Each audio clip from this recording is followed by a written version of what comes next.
hypnotic regression. And he regressed them.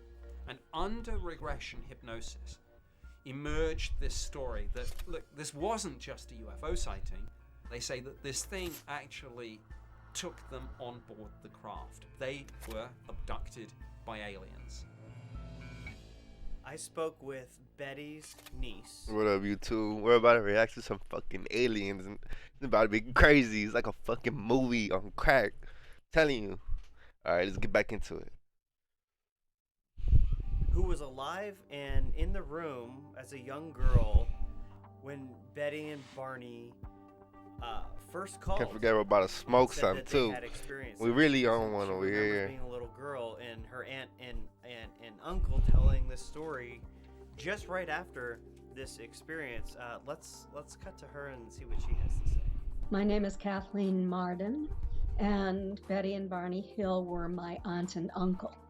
I was 13 years old when this happened. So you remember that day in your memory, you remember Betty calling? Yes, Betty called my mother, who was her sister.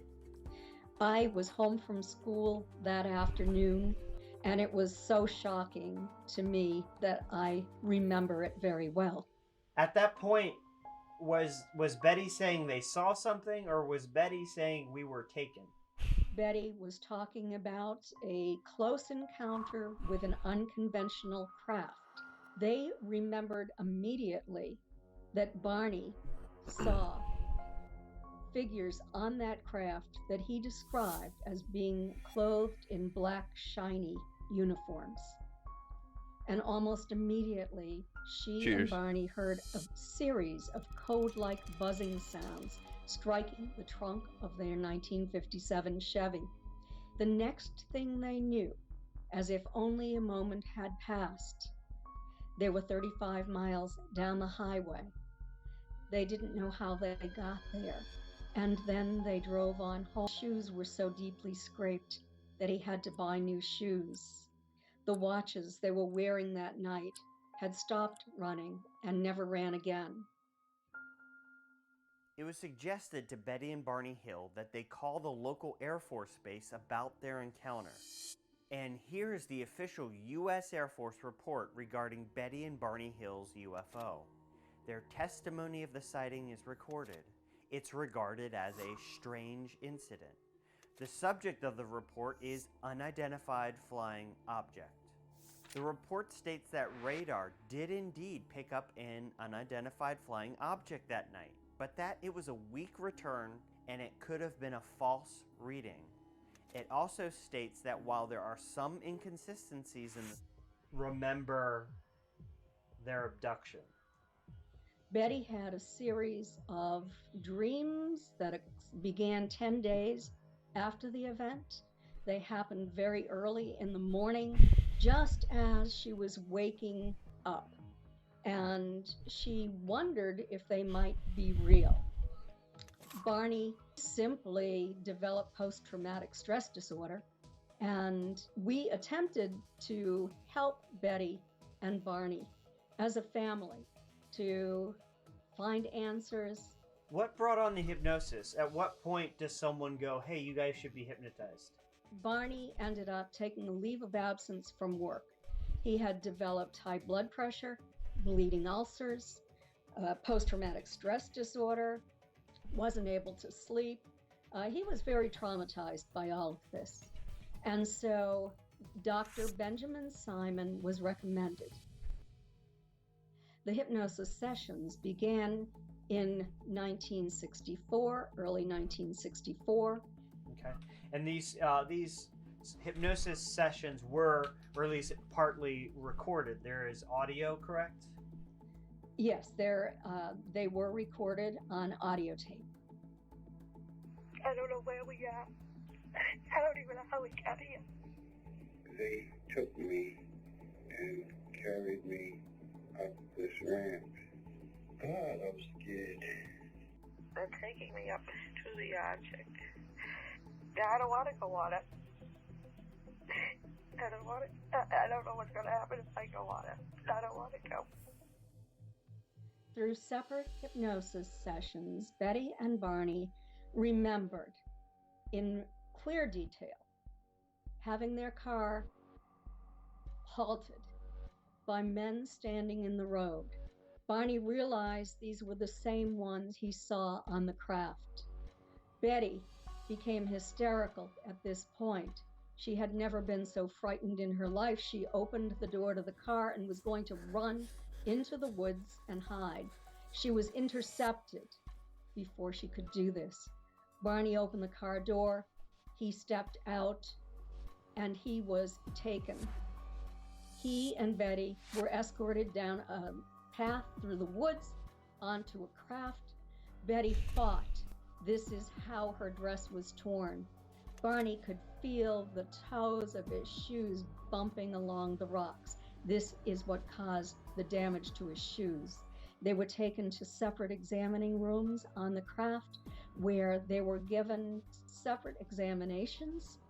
The non-human entities were very interested in their skeletal structure, in their nervous system, in their skin, in what was inside their mouths, inside their ears. Skin scrapings were taken, hair samples were taken. And he sticks a needle into my navel.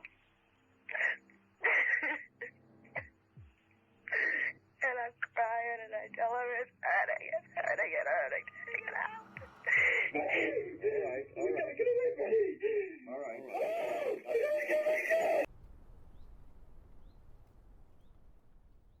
Up in New Hampshire, where this took place, there's actually a sign, a historical sign, an official historical sign.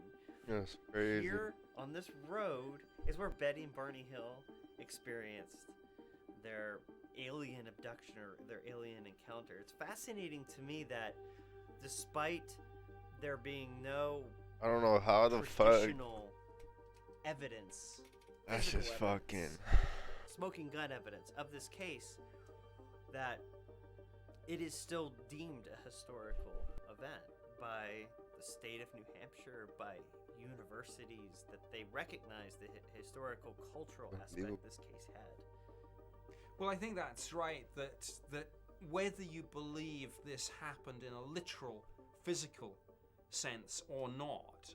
Where the there's fuck are they opinions hiding? divided on that. There's no. It has to be the denying ocean, that it is honestly. part of pop culture, Like- and so thus it is historically significant. This case, after all, is the ocean, ground fucking zero of the alien abduction. Deep in the fucking phenomenon. caves. If you were a skeptic, you would say this is the case that led to lots of copycats. Right. And if you're a believer, you'd say this is the case that encouraged other people who had or were going to have these experiences to speak out because they felt that maybe they weren't alone with this after all. Let's move on from Betty and Barney to 1975. Another pop culture event happens with Travis Walton. And for those of you who have seen the movie Fire in the Sky, which I saw when I was 12 and scared the crap out of me. Set up Travis's story.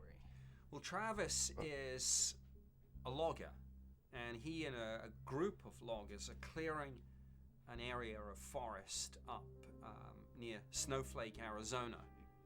And they say that they see a UFO at extremely close range. And Travis, I mean, being, I guess, the sort of bad boy of the group, approaches this object. And his testimony, and the testimony from the other people in the group, is that a beam of light then strikes him, comes from the UFO, hits him, sends him flying, and they think he's dead.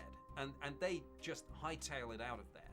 They drive away at high speed, and eventually when they stop panicking, they say, no, we've got to go back for him. They go back, he's gone. They head back into town, and what to do? What the so fuck? they kind of relay this story, and the local sheriff's department think that they've murdered him. Right, obviously. But they stick to their story that there was this UFO encounter, and these people are seriously being questioned with the view that they might have killed him. Right. So this was a prank of some sort. This is the time to fess up to it. Right. And say, no, he's okay. He's When just, the police is he's just accusing him hiding of somewhere. murder, Yeah. Cheers. then It's- you're like, okay, it was just a joke, right? 5 days later, he turns up again. Disorientated, disheveled, not exactly sure what's going on, with only patchy memory of precisely what has happened. And On board the craft. You remember that? Yes. What do they want with you? I don't know. he described 3 entities, quite short, disproportionately large heads again, and huge eyes, and they were wearing some sort of one-piece orange jumpsuit. And he says he fought with them. He struggled. He was afraid.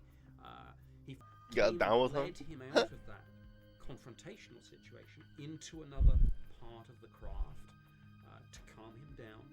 And then some other human, or apparently human beings, put some sort of clear plastic mask over his mouth. And the last thing that he remembers was this image. And next thing, he came to. He was walking down the highway, and the UFO was above him, departing. Central to a lot of these encounters is some sort of what looks to be a medical procedure, an examination, taking of samples, whatever it is. Not a million miles away, I guess, from what we would do if we were tranquilizing an animal and studying it. We'd take a sample, we'd maybe put a tracker in it, release it again. Right. Now, so Whoa. these gentlemen took lie detector tests.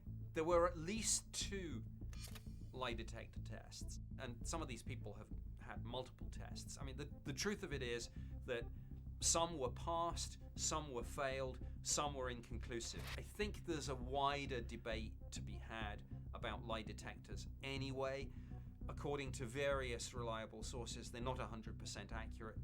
Some people can beat the system. And of course, if you believe, even if you think lie detectors work, if you believe this happened to you, but it didn't, you will pass. So it's possible to pass a lie detector test as long as you sincerely believe that this is what happened. Right. And Travis's story also is another story that's entered into, a certain aspect of American folklore. It's become a story that is told, a movie that is made, a book that is written. It's not scientific, it's not forensic, it's not a provable story from the traditional You know, watch that movie. standpoint. But That's next on my hit list. It's in the American culture. It's in the American zeitgeist, this story. You've met Travis. What's your impression of him? He strikes me as being utterly sincere. The other odd thing, which I think lends credibility here, is that Travis is a tough guy. I mean, these are loggers. They don't scare easily, and he was, by all accounts, something of the troublemaker in the group, the real wild, bad boy. And yet, every time I meet him, we talk about this. I look him in the eyes, and I see that same look that you see in the eyes of someone That's a who has fucking movie. post-traumatic stress disorder, and some say that's exactly what he has. A sort of haunted, hunted look. This big, tough logger, and yet this he can't deal with.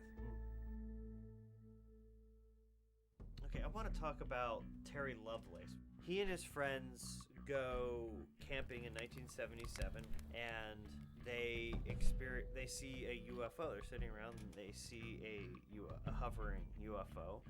And here's a sketch of the UFO he claims he and his friends saw. A massive triangle UFO. You can see he drew himself and his friends below in order to convey the scale of this thing. Damn. At one point, one of his friends allegedly shined a flashlight onto the craft, and he says the triangle's center light responded by shining a bright beam onto them. And I think Terry thought that's all it was this strange encounter buddies had while camping, until 2012, when he develop, I think he called it a numb spot in his leg. It was a spot where he couldn't feel his finger or anything, and went to get x-rayed. And these are the supposed x-rays that were taken. And he claims doctors found a metal object here in his leg. And the strange thing about the object in his leg is that on the skin outside of the leg, there is no scar tissue, or there's no evidence that something was cut and an object put in, or shrapnel. You know, it would leave a scar of some sort. And outside of his skin, there is absolutely no evidence of an incision, Fucking pro, a that's what it is. scar, no scar tissue whatsoever. And Terry wrote a book about his experiences. Let's listen to him tell the story about this discovery. The radiologist asked, "Mr. Lovelace, I see what looks like a tiny piece of square metal in your right leg, just above your knee." "Doctor, that's news to me," I said. The radiologist carefully examined my knee and lower thigh. After a few minutes, he shook his head and admitted, "I don't see it. It should be right here," he said, poking my thigh with his finger. "What should be right here?" I asked. "A point of entry." "What do you mean, a point of entry?" I asked. "I mean there should be a scar where this piece of metal pierced your skin and entered your thigh." After another 10-minute examination, she reached the same conclusion. There was no scar to be found. And he discovers this when he's much older in 2012. And much like Betty and Barney and Travis, he claims that in 1977, in this incident, he was abducted by aliens. I was seeing this play out in my mind. It was familiar. These were real memories. I'm on their table and held down. Then I can't move at all. I'm aware of others around me. They are aliens, not people. I know it's about to start, the examination. They do medical things and hurt me while I'm on the table. I fill my lungs with air to scream, and nothing comes out again. This guy has an interesting CV. I mean, he was former military, and then he became a prosecutor, I think, and he ended up as Assistant Attorney General in the American Samoa territory. So this is not somebody who you would think would be one just to make up a story like this. You're opening yourself up to a world of hurt and ridicule, which is interesting because, of course, one of the skeptical theories is that these people are attention seeking, or they're in it for fame and fortune. Well, not sure there's too much fame or a lot of fortune to be had.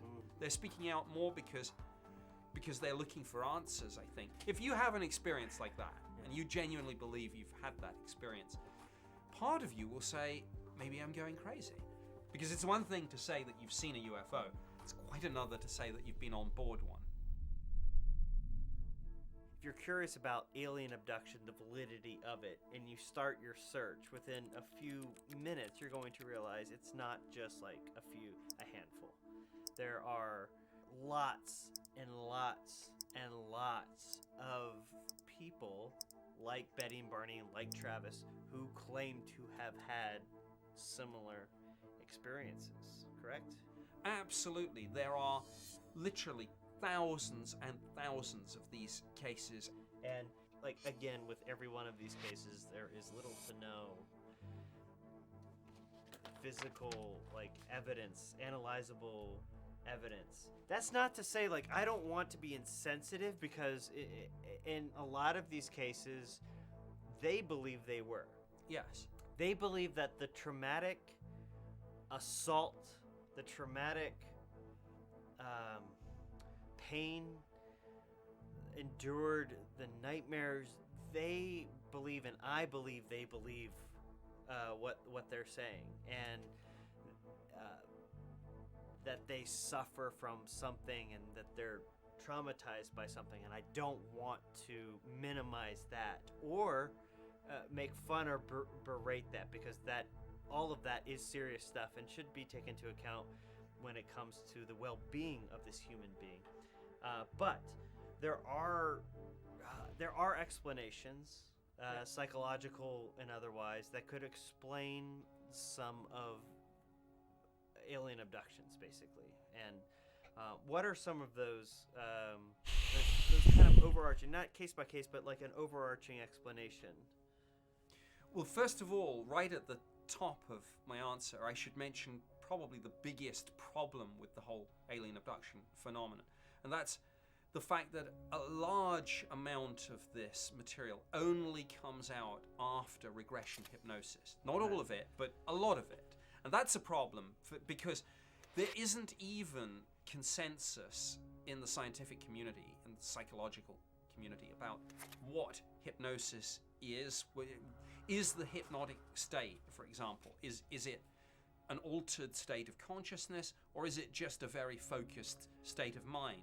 And there's huge disagreement about the validity of regression hypnosis in actually recovering lost memories. And even further than that, there's a suspicion on a large part of the psychological psychiatric community that not only is it not reliable, it can be counterproductive, and it actually can result in false memories. It's a flawed approach. It is. And, I mean, even suggestible. You could almost plant memories that weren't there before. Yes, a lot of people are extremely suggestible under hypnosis. Now, there are various other things that have been postulated in relation to alien abduction.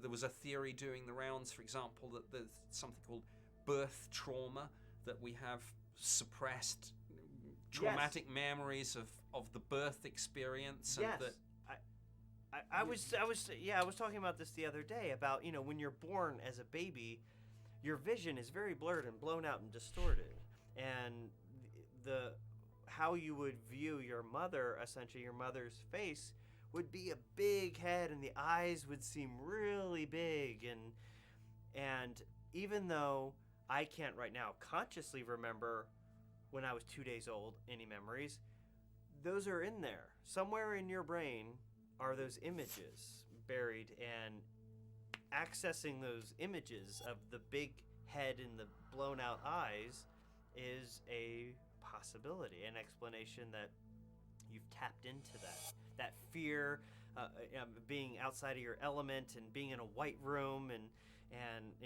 people being prodded and poked and cut and snipped and all of this stuff, One of the explanations that's been suggested is sleep paralysis. Yeah. Sleep paralysis, under which you can sometimes get these incredibly vivid dreams, hallucinations that probably seem as real as you and I sitting here talking to each other now. Right. So, and this is an observable, sleep paralysis is an observable, studyable phenomenon that occurs.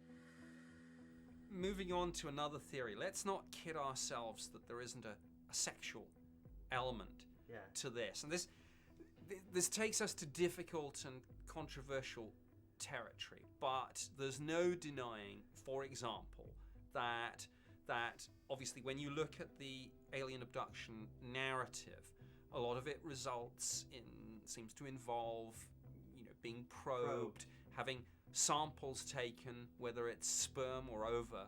And again, there's no denying that some people do have, I guess you would call them forced fantasies in which they are held down, disempowered.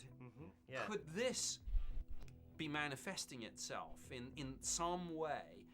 People who perhaps don't want to admit to those fantasies, but maybe if they dress it up as something else, all this has to go into the pot. When we're casting the net and saying, what are we dealing with here? Right. Because in one sense, being taken by extraterrestrials should be our last theory. So always we have to ask ourselves here, are there conventional explanations? And some of them may be a little bit dark side. Yeah, I guess the closest thing to physical evidence will be things like Terry's X-ray, but most of the objects that are like pulled from these people who claim they're not getting like Matrix robots out of their skin or anything like that. I haven't really seen or anything groundbreaking out of these implants or whatever. Well, I've seen some of these implants. I've seen there are a couple of researchers who specialize in this aspect, and they say that this is the smoking gun. And my response is always, look, if it is the smoking gun, get someone to write it up in Science or Nature, get it peer-reviewed and published. And look, for anyone that says, well, the scientific community in on the conspiracy, nonsense. Someone would win a Nobel Prize off that. They 100, yeah. If this thing that I pulled from my skin turned out to be not terrestrial, not human-made, containing materials not found on Earth, and this was analyzed and published in a scientific paper, yeah, then we can revisit this phenomenon with actual hard evidence and spin the heads of millions of people who thought this was all bunk. But until then, we don't have anything besides some really awesome scary movies. and then the leader, he goes over and he puts his hand, runs his hand in front of my eyes, and he says, I'll be alright, I won't feel it. And all the pain goes away. To accept alien abduction as real is understandably hard to swallow, but our own history is full of hard-to-swallow truths. The government performing medical experiments on unsuspecting people, forced sterilizations, the MK Ultra program, mind control programs. Again, people had no idea that they were being used in this way for a CIA program. And Operation Paperclip, where Nazi scientists were granted immunity in the name of science. The list goes on. These are very dark truths that were kept from the public for decades. So if it's now being revealed that more and more fucking UFOs government's are corrupted. real, I don't know why they're hiding this shit. Might be non-human. Is it really a bridge too far to suggest that something that mirrors our dark history might in fact be happening today? That all those scary movies and TV shows might just be based on something that's really happening?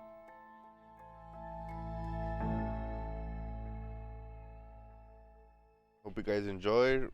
Like and comment. I'm gonna be doing more of this shit. This is shit I be watching on the daily.